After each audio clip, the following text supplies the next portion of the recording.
আমি কাটাতে চলেছি আগামী 7টা দিন 20,000 পাউন্ড মাটির নিচে। এটা এখনো পর্যন্ত আমার করা সব থেকে ভয়ানক জিনিস। ঠিক আছে, সময় হয়ে গেছে, আমাকে জীবন্ত কবর দাও।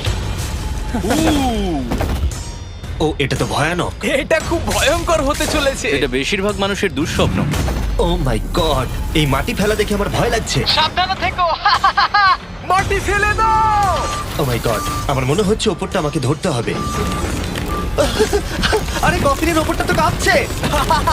আমি আগামী 7 দিনের জন্য এই কফিনের কাছে আমার জীবন সঁপে দিচ্ছি। শুধু প্রার্থনা করব হঠাৎ করে যেন এটা ভেঙে না পড়ে। এবং অবশ্যই এটা বলার কথা নয়, কিন্তু বলছি এটা 100% রিয়েল। এবং আমি সত্যি কথা বলছি, আমার ধারণাই ছিল না এটা কতটা কঠিন হতে পারে।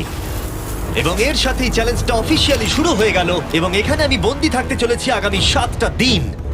ছেলেদের আমাকে কবর দিতে এতটাই সময় লেগে গেল যে এখনই আমার টয়লেট পেয়ে গেছে, আর চ্যালেঞ্জটা সবে শুরু হয়েছে। আর তোমরা যদি জানতে চাও এখানে আমি কি করে